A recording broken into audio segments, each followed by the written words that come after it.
C'était pas vraiment une volonté de transition, mais on va quand même l'utiliser. On va recevoir quelqu'un qui a eu le Covid. Il va nous raconter un petit peu comment il l'a vécu, qu'est-ce qui a traversé son esprit, et surtout, aujourd'hui, comment il voit l'avenir, et ça par rapport à ce qui a été dit juste avant. On voit ça dans Cosmo Rayonné.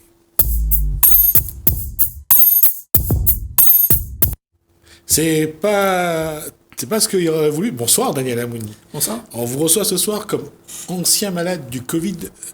Comment ça va aujourd'hui ? Ça va bien, très bien. J'ai repris le travail ce matin, donc comme je devais reprendre normalement la semaine dernière, mais ça a été reporté par l'ARS donc par rapport au fait que j'ai été déclaré positif au Covid. D'accord. Bonsoir également bonsoir à Guy Roger. Bonsoir. On a un exemple là par rapport à tout ce qu'on a dit juste avant. Alors d'abord, à quel moment il y a eu l'élément positif qui a dit voilà, Daniel Amouni a le Covid? Tout simplement après avoir fait le test, puisqu'en fin de compte on revenait de vacances de métropole avec toute la famille, et donc on a quitté la métropole donc avec un test négatif, puisque pour pouvoir prendre l'avion il faut faire le test. Et donc, comme il est recommandé donc, de faire le test... 7 jours après Pas 7 jours après, c'est entre 2 et 4 jours. Hein. D'accord. Et donc, ma femme et mes 2 premiers enfants ont fait le test le jeudi, donc 4 jours après. Ce jour-là, moi et ma fille, on n'avait pas pu aller le faire. Et le soir, donc, ils ont reçu un appel comme quoi ils étaient positifs. Donc, le lendemain, je suis allé faire à mon tour le test avec ma fille. Et j'ai fait le test 15 minutes, là, transgénique, pas comme on dit là. Et donc, du coup, au bout de 15 minutes, on a eu le résultat et donc on a été déclaré positif également. D'accord. Donc, voilà. Alors, d'abord, quand la famille est positive, comment est-ce qu'on le ressent ? Déjà, beaucoup d'incompréhension. Parce que quand on refait le film de ces vacances, quand on refait le film de toutes les précautions qui ont été prises, les gestes barrières, le port du masque quand c'est nécessaire, nous étions tout seuls, parce que nous étions en vacances, mais 100 personnes, même si on était dans un camping, mais on était dans notre bungalow, et on n'a vu personne pendant toute la période de vacances. Quand on allait faire nos courses, on n'y allait pas forcément tous ensemble, on mettait le masque, on se lavait les mains, donc on a fait tout ce qu'il fallait pour... respecter les gestes barrières et pour ne pas donc attraper le Covid. Donc du coup, quand vous apprenez malgré tout que vous êtes positif, vous vous posez beaucoup de questions, vous vous demandez où est-ce que ça a flanché, quelque part. Donc ça, c'est la première réaction. On se dit quelque part que c'est pas juste, parce qu'on a fait ce qu'il fallait. Et on essaye de comprendre, on cherche à savoir où est-ce qu'on a pu... voilà. Et finalement, on n'est pas plus rassuré parce qu'on se rend compte finalement qu'on ne sait pas. À quel moment on a pu attraper ça ? Est-ce que c'est dans l'avion ? Est-ce que c'est avant ? Est-ce que c'est après ? Est-ce que mon frère qui est venu me chercher, est-ce que je l'ai contaminé ou pas ? Etc. Donc beaucoup de questions qui se posent comme ça. On a un peu peur, non pas forcément pour soi, mais pour ses enfants. Normalement, moi j'ai un fils qui est assez fragile puisqu'il était asthmatique par le passé. Donc on a un peu peur de savoir comment on va réagir, comment notre corps va réagir par rapport à cette nouvelle-là. Et puis après, on se dit finalement, c'est la fois, t'as pas de chance, et qu'il faut faire avec, et que donc on a été mis à l'isolement et on a suivi les recommandations qui nous ont été faites. Quels ont été les symptômes qui se sont déclarés pour vous et pour la famille ? Alors, pas beaucoup de symptômes, d'en plus, si ce n'est des courbatures, comme une grosse fièvre, on va faire une grosse grippe, donc des courbatures. Donc quand on a un certain âge comme nous, avoir mal au dos, avoir mal partout, avoir mal au corps, avoir des sueurs froides. Moi, j'ai pas eu de grippe, j'ai pas eu de fièvre. Ma femme a fait un peu de fièvre. Mes enfants n'ont pas eu de fièvre. Ils ont eu mal, plutôt des maux de tête. On a eu un petit peu peur parce que mon fils a fait un malaise vagal, mais qui était dû en fait à une déshydratation, parce qu'il ne buvait pas suffisamment, donc on a conseillé de boire beaucoup d'eau. Donc pas beaucoup de symptômes. Mes enfants, en 2-3 jours, même pas, ils n'avaient plus rien, ils n'avaient rien. Comme si c'est rien est passé. Ça a été un petit peu plus long pour ma femme et pour moi, certainement dû à notre âge. Notre grand âge. Et du coup, mais pas vraiment de la fatigue aussi, beaucoup de fatigue, mais voilà. J'ai entendu des témoignages un peu partout, sur le net, un peu partout. Et ce que tu es en train de dire, c'est le témoignage de 90% des personnes qui ont vécu ce test, qui ont dit « Oh, finalement, vous êtes en test positif ». Et ce sont des gens qui se sont plus inquiétés qu'autre chose, en fait. Mais en fait, tout s'est bien passé, tout se finit bien et tout ça. Mais je crois que, justement, tout ce qui se passe là, aujourd'hui, avec tout ce coronavirus et tout ça, ça crée beaucoup de peur, en fait. De stress. Beaucoup de stress dans les familles, dans les gens. Et puis, quand on sort, on commence à se méfier de l'autre. On dit, est-ce que lui, il a le coronavirus ou pas? Et puis, on se cause plus proprement, tu vois, on se cause, mais à distance. Et j'ai l'impression que tout ça, ça a été utilisé pour faire en sorte qu'il y a un climat qui se met en place à travers tout le fonctionnement de la société, tu vois. Et j'ai l'impression, mais je pense que pour la plupart des gens qui peuvent le témoigner, ils voient vraiment qu'il y a quelque chose qui est en train de changer dans nos comportements, tu sais, de plus en plus, on te dit comment tu dois faire, quand il faut porter le masque, il faut marcher comme ça, il faut prendre les gouttes. Après, on te dit que là, c'est pas bon de consommer, il faut aller boire un verre, mais à partir de 10 heures, tu pourras plus. Et après, on peut plus aller à l'école, et puis tout ça. Et on te dit de petit à petit, comme ça, ta liberté individuelle commence à être un peu plus resserrée. Tu vois, tout ça à cause d'une peur que tout le monde a organisée pour faire en sorte qu'on ait un contrôle. Et je crois que ce contrôle-là, il n'est pas bénin. Il n'est pas bénin. On est en train de faire quelque chose dans ce monde aujourd'hui pour que les choses aillent dans une direction voulue. Pas dans la direction de l'harmonie, de la rencontre, de l'unité, mais dans la rencontre, dans la direction d'une quelque chose qui va nous mettre dans des cages bien bloquées, où tout le monde va devoir vivre la vie qu'on lui fout dans les pattes, et on va lui dire ferme ta gueule, mets ton masque, et fais comme ça. Là-dessus, la dernière harmonie, et par rapport à ce qu'il vient de dire Roger, c'est pendant ce moment où la maladie était là, et bon, il y a eu la peur pour les enfants, quelles sont les autres questions qui sont venues? Quelles sont les autres réflexions qui ont été menées? Parce que la maladie est là, bon, il y a la peur, bien sûr, mais à quoi on réfléchit le plus? Alors, moi, personnellement, j'ai pas vraiment eu peur. D'ailleurs, ma femme m'a reproché en disant que je prenais ça trop en dilettante. Mais parce que moi, effectivement, je le prenais... j'ai fait avec. J'ai pas demandé à avoir le Covid. J'ai tout fait pour ne pas l'avoir. Mais je l'ai eu quand même. Donc je me suis dit, de toute façon, que je n'y peux rien, je l'ai. Donc il va falloir faire... comme on le vivait avec avant, il va falloir vivre avec maintenant et après. Mais c'est vrai que les femmes, les mamans, on va dire, s'inquiètent beaucoup plus pour leurs enfants. Et donc, effectivement, elle m'a un peu reproché de prendre ça un peu à la légère. Mais je ne voyais pas trop comment le prendre autrement, déjà. Et puis, oui, on réfléchit un peu et on se dit, malgré tout, il y a quand même beaucoup d'incohérences. Puisqu'on l'a vécu. Et c'est vrai qu'à pouvoir tourner les choses dans tous les sens, on se dit que finalement, on a peut-être chauffé. Le seul endroit où on a pu le choper, c'est dans l'avion. Et là, on se dit, mais je me remets un petit peu en scène. On était effectivement dans un avion qui était plein, où chacun était assis les uns à côté des autres pendant 11 heures, où on vous demandait de ne pas retirer le masque, mais vous le retirez pour manger. Donc, donc, on sait très bien que pendant le repas, c'est aussi un des moments les plus... Oui, parce qu'on se touche beaucoup. Voilà. Donc, on porte le masque et tout. Et puis, moi, je me dis, mais après coup, quand je regarde ça, je dis, mais il y a quand même beaucoup d'incohérences par rapport à ce qu'on dit. On nous empêche d'aller au cinéma. On nous empêche d'aller au théâtre. On nous empêche de vivre. Alors que dans une salle de cinéma, dans un théâtre ou autre, on peut mettre de la distanciation entre les personnes. On peut mettre quelqu'un... Une place vide, etc., etc. Et en plus, on n'y reste pas 11 heures. Par contre, dans l'avion, on se pose la question. On met tout le monde dedans. On remplit l'avion. On remplit. Et on s'assoit les uns à côté des autres. On ne sait pas qui est à côté de soi. On ne sait pas s'il est positif, s'il n'est pas positif. Donc, ça peut aussi créer une certaine psychose, une certaine peur.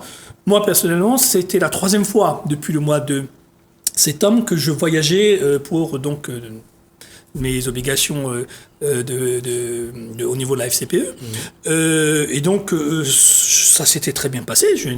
À chaque fois que j'ai voyagé, j'ai fait le test et à chaque fois, c'était négatif. Donc, c'est vraiment la faute à pas de chance. Mais du coup, on se dit, mais finalement, dans quel monde on vit? Qu'est-ce qu'on nous prépare comme vie? Puisque d'un côté, on vous empêche de faire des choses. Et de l'autre côté, pour des raisons d'argent, purement économique, et ça c'est donc la réflexion, quand tu dis à quoi je réfléchis, à quoi ça m'a fait penser, c'est à tout ça. Ouais. C'est-à-dire que effectivement, on nous met dans un contexte où on te dit attention, si tu fais ci, si tu fais pas comme ci, tu vas avoir des problèmes quelque part, de santé ou autre, mais dans l'autre côté, on ferme les yeux, on se dit non, de toute façon, c'est pour des raisons économiques, il faut que les avions circulent, il faut que les gens voyagent, il faut que les gens aillent en vacances, etc., etc. Et on oublie que si nous avons fait le test 4 jours après, seuls 30% des gens qui voyagent font ce test. Oui. D'accord ? Exact. Donc on peut se poser la question, effectivement, des 70 autres %. Donc tout ça, c'est pas que ça travaille, mais on pense à tout ça. En tout cas, sur ce que vient de dire Daniel Amouni, il y a un moment quand même, il y a un état où la peur est là, parce qu'on se rend compte qu'on n'est pas protégé. Parce que si 60% de ceux qui voyagent ne font pas de test au retour, au débarquement, ça veut dire qu'il y a des gens partout dans la rue qui portent peut-être un virus et ça revient à ce que disait Guy Roger. Tout ce qui est colporté finalement Voilà, Guy Roger tout à l'heure, on reste à distance quand on passe, et ça m'est arrivé quand je passe sur un trottoir, de me décaler pour laisser la personne qui vient, parfois par politesse, et parfois il y a un peu de crainte qui est dedans également. Je ne vais pas raconter d'histoire. Et c'est pour ça que je dis, dans la tête à ce moment-là, on se raconte des histoires. On se raconte des histoires, mais surtout on s'interroge beaucoup sur la dangerosité réelle de ce virus, sans nier tout ce qui se passe actuellement, mais il y a effectivement à boire et à manger, parce qu'il y a tout ce contraire. Même au niveau des recommandations de l'ARS. Vous avez tous vu le spot de l'ARS, enfin du gouvernement, qui vous dit que si vous êtes positif, isolez-vous pendant 7 jours, 4 jours, et au bout du 14e jour, de refaire un test. C'est ce qui est dit dans le spot. L'ARS, quand il nous appelle, je dis, voilà, telle chose, il me dit, voilà, vous allez vous mettre en isolation jusqu'à telle date, vous ne voyez personne, vous ne sortez pas, vous n'allez pas faire vos courses, rien, vous restez chez vous, isolés, tous les 5, et vous demandez à quelqu'un d'aller faire vos courses éventuellement, etc. Donc moi, c'était ma mère qui allait faire mes courses, qui les amenait, qui les déposait devant le portail, qui ensuite rentrait dans sa voiture, et quand elle était rentrée dans sa voiture, j'ouvrais mon portail pour récupérer les courses. Parce que ma mère elle a un certain âge et on n'a pas aussi envie de les contaminer, mais voilà, on fait ce qui est dit, et on se dit, mais à la fin, est-ce qu'il faut faire un test? Non, c'est pas la peine. Donc vous avez une propagande officielle qui vous dit faites le test au bout de 14 jours, et vous avez l'ARS que j'ai eu au téléphone, qui nous a appelé donc à deux reprises, qui nous dit non, c'est pas la peine, parce que au bout de 14 jours, vous avez encore potentiellement donc des traces du virus dans le corps, et vous allez faire un test, vous allez toujours être positif. Donc c'est inutile. Et à côté de ça, vous entendez, moi j'entends à la télé qui dit Madame Macron était positive et elle a refait un test au bout de 16 jours, elle est négative, elle peut reprendre ses activités.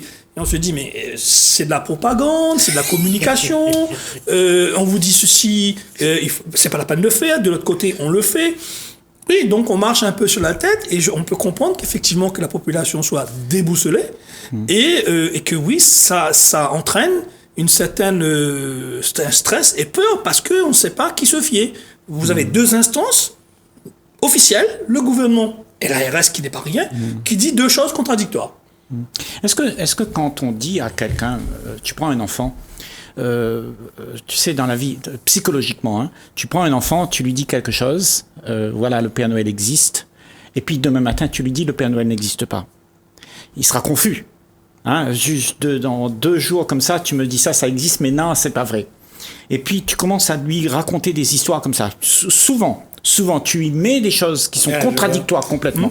Tu sais que l'enfant, il sait plus quoi croire. Ouais. Il sait plus comment se donner. Tu Bien vois, sûr. parce que l'esprit d'un enfant, c'est fragile.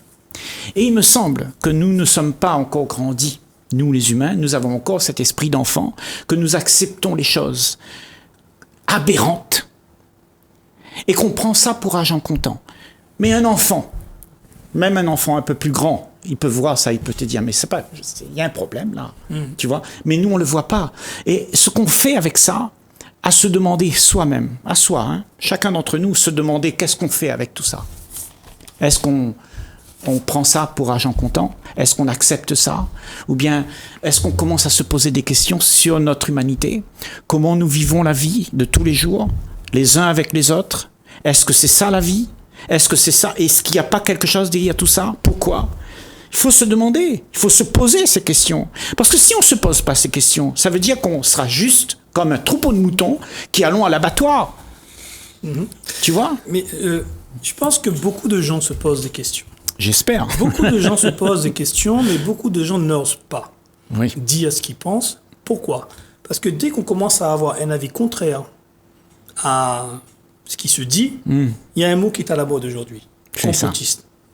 C'est exactement. D'accord? Donc, dès qu'on commence à émettre un avis différent, on est complotiste. C'est ça. Et les gens ne souhaitent pas être catégorisés complotistes. Oui. Et donc, du coup, même s'ils n'en pensent pas moins, parce que beaucoup de gens, je pense une grande majorité, a très bien compris que le gouvernement fait ce qu'il peut, on est bien d'accord, mais a beaucoup raconté de conneries, de mensonges.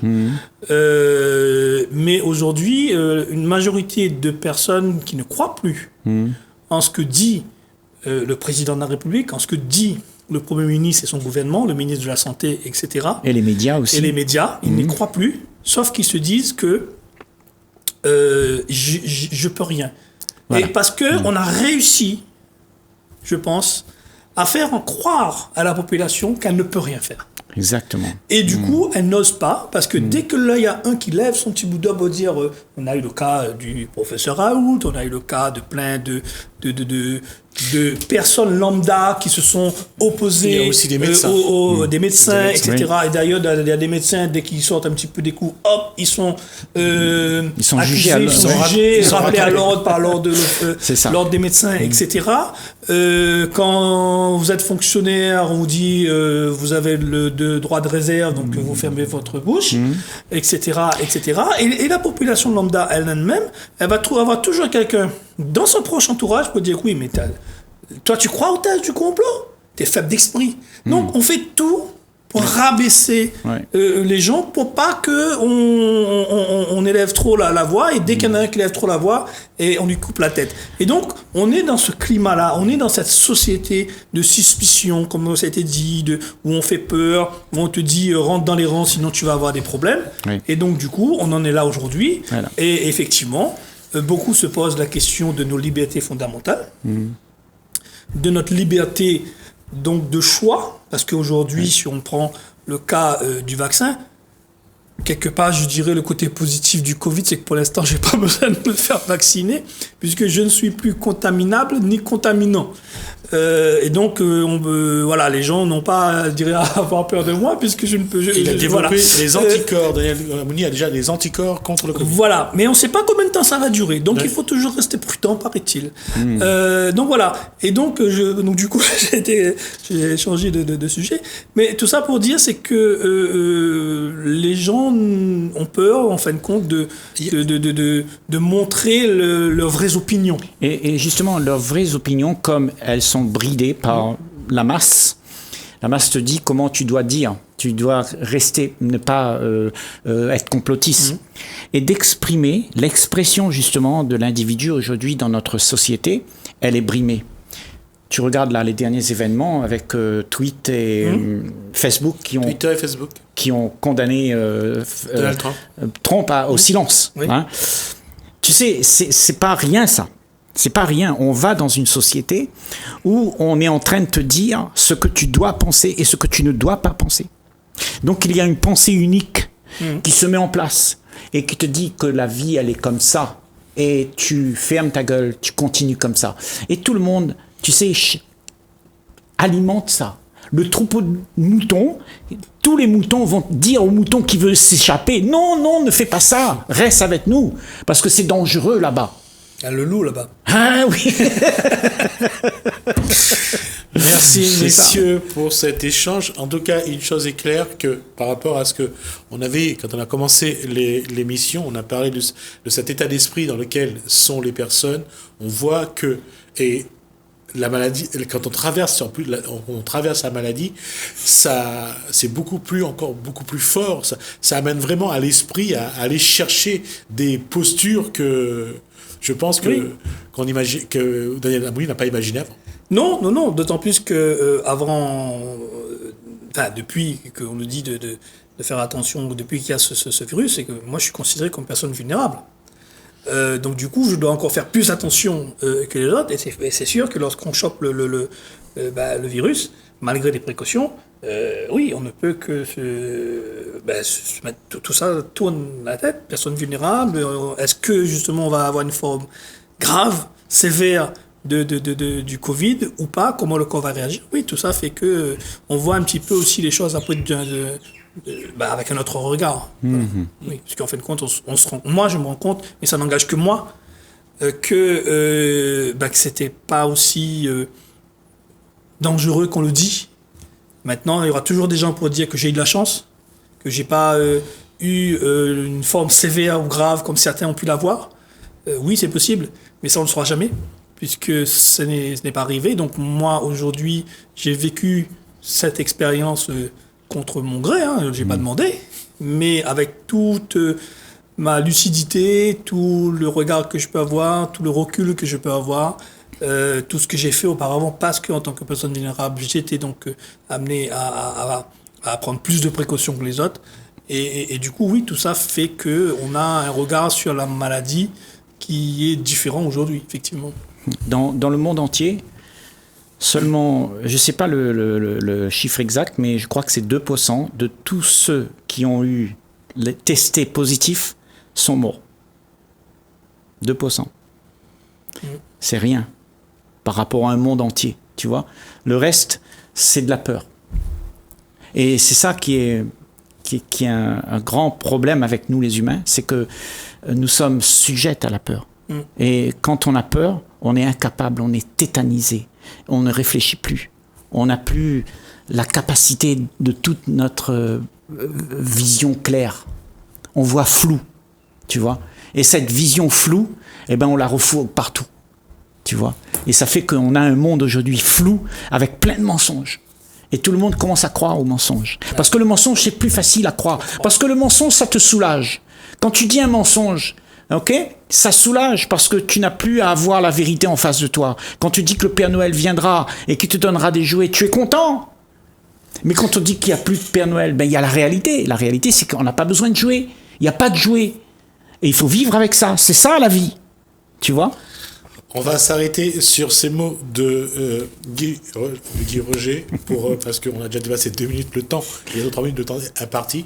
Merci Daniel Amouni pour ce témoignage. Merci en tout cas, ça nous a beaucoup apporté. Merci Guy Roger pour avoir accompagné sur cette partie.